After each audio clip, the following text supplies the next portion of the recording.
अब आगे कोई मौका नहीं मिलने वाला, इट्स बेटर आप टाइम पे इसको मैच कर लें एंड इस क्लोजिंग बैलेंस को आगे आप ले जा सकते हैं। कैपिटल गुड्स, मशीनरी, अगर आपने कोई मशीनरी खरीदी, उस मशीनरी का मॉडल मिलता है, कितने पार्ट्स में मिलता है, कितना कितना, गवर्नमेंट ने फ्यूचर के लिए जो पिछला लॉ था ना, जो हमारे एक्साइज के सैंडवेट रूल्स थे 2004 वाले, उसमें लॉ था कैपिटल गुड की डेफिनेशन लगभग 1500 शब्दों की है, 2.5-3 पन्ने की कैपिटल गुड को डिफाइन किया है, ये इंक्लूसिव है, ये एक्सक्लूसिव है। इस नए लॉ में सिर्फ एक लाइन है, anything that you capitalise in your books is a capital good. अगर आप उसे कैपिटल गुड मानते हो तो हम मान लेते हैं, सिंपल। जीएसटी लॉ बहुत मामलों में बहुत सिंपल बनाने की कोशिश की गई है। Whatever you consider as capital good is a capital good, मतलब whatever you capitalise in your books of accounts will be as capital goods and from the GST perspective government is not border, उसका पूरा पूरा आपको excise मिलना है। And पुराना जो excise है ना आपकी बुक्स में, लेटेस्ट से आपने 1 करोड़ की मशीन खरीदी, लेटेस्ट से उसके ऊपर आपने मान लीजिए 12% के हिसाब से 12 लाख रुपए का आपका पास मॉडल आया था, 6 लाख आप यूज कर चुके हैं अप्रैल में, 6 लाख आपने अगले साल के लिए रखा है। गवर्नमेंट कहती है ले ले यार, अभी ले ले, जुलाई में ले लेना उस बचे हुए 6 लाख को, सिंपल। जो भी अनयूटिलाइज्ड पोर्शन ऑफ बुक्स में कैपिटल गुड्स का फॉरवर्ड है, आर्टिकल 3C पार्ट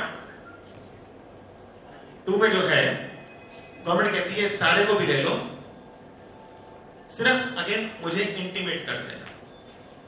गवर्नमेंट एक ऑनलाइन रिटर्न उसी पोर्टल पे लेके आ रही है, तो उसमें different sections, service tax, sales tax, excise, capital good, non capital good, सबका जो डालना है वो डाल दो, सेव कर दो, अप्रूव कर दो डिजिटल सिग्नेचर से, ओके।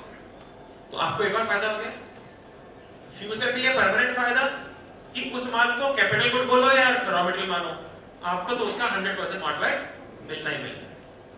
Everybody understood? फायदा होएगा,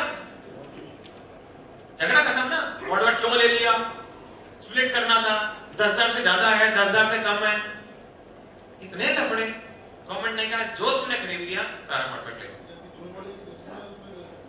जून में नहीं, जीएसटी आने के बाद जून में तो उसे आप क्लोजिंग बैलेंस दिखाओगे, 30 जून में तो उसे क्लोजिंग बैलेंस दिखाओगे, 1 जुलाई में एक सेपरेट रिटर्न भर के जो गवर्नमेंट ओपनिंग बैलेंसेस की रिटर्न मांग रही है, उसमें उसे ओपनिंग डाल दोगे कि सर मेरे ये ओपनिंग है।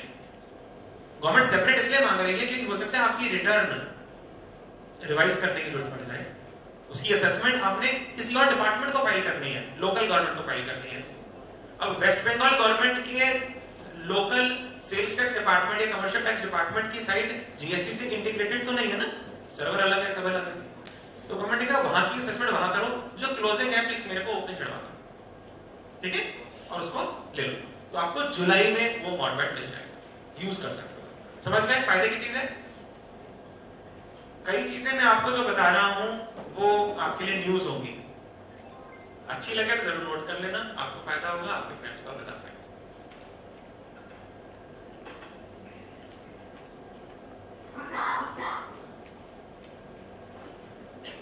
डिपोज, आप में से कई ऑर्गेनाइजेशन के डिपोज होते हैं, manufacturer depot, super distributor, sister unit, sister factory. अगर आपने उसमें कोई माल भेज रखा है, अपना कोई रॉ मटेरियल भेज रखा है, अपना कोई फिनिश गुड डिपो में भेज रखा है आपने अपने वेयर हाउस में, तो गवर्नमेंट कहती है कि इसका भी आप मुझे इंटीमेट कर दो और मुझे मॉडवेट ले लो। आइए सेक्शन को पढ़ते हैं ध्यान से।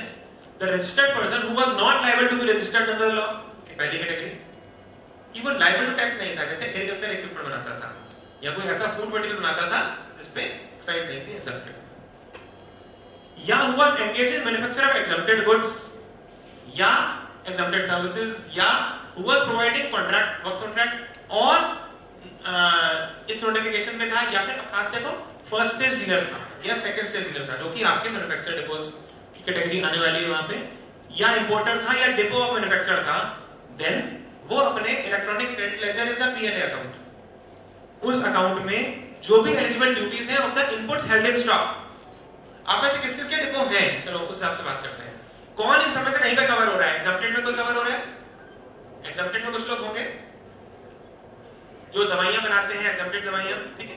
तो आप अगर इनमें डिपोज में कहीं भी कवर हो रहे हैं, या आपके जो ट्रेडर भाई हैं जहां से आप माल खरीद रहे हो उन पर भी ये इफेक्ट कर रही है, उनके यहाँ जो माल है उस माल का उन्हें मॉडरेट मिल जाएगा, उनके बिल पे नहीं लिखा हुआ, उनके पास कोई आरजी उनके पास कोई आरजी रजिस्टर भी नहीं है, क्योंकि मॉडरेट इनहेंड नहीं है, और गवर्नमेंट कह रही है फिर भी मैं तुम्हें मॉडरेट दे दूंगी subject to some rules. And वो चाहे रॉ मटेरियल हो, चाहे सेमी फिनिश्ड हो, चाहे फिनिश गुड हो। पॉइंटर है क्या यहाँ पे? पॉइंटर क्या है? Pointer please.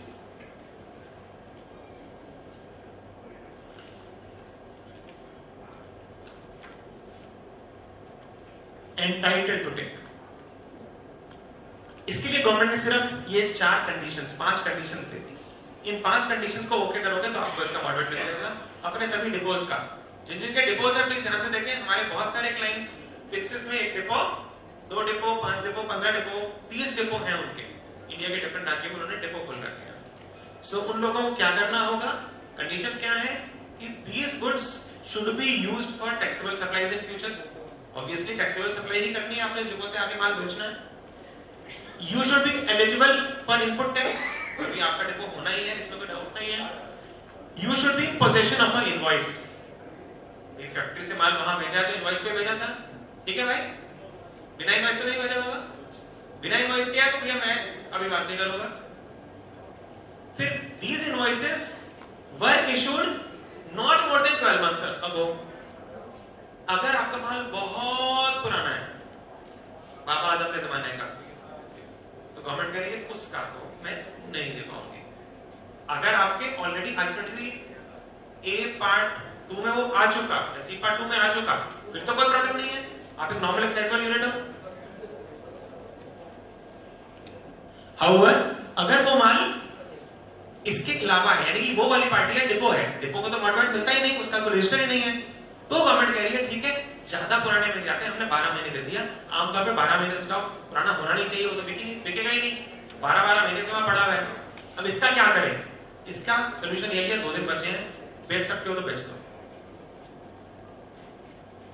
किसी को बेच दो, किसी फ्रेंड को बेच दो, उसके लिए तो फ्रेश माल हो गया, उसका मॉडरेट उस दिन से चालू हो गया, और आपका माल एक्सपायर होना है, अदरवाइज उसका मॉडरेट नहीं मिलेगा। आज भी नहीं मिलता, बट जब गवर्नमेंट फैसिलिटी दे रही है आपको मॉडरेट मिल जाएगा, पूरा आपको मॉडरेट मिल जाएगा सब्जेक्ट टू दिस कंडीशन। इसमें invoice should not be more than 12 months old and supplier of services को छोड़ देते हैं, गुड्स की बात करें तो आपको हिसाब बनाना होगा। 2 दिन बचे हैं, सिर्फ 2 वर्किंग डेज बचे हैं। ये एक इंपॉर्टेंट होमवर्क है जिन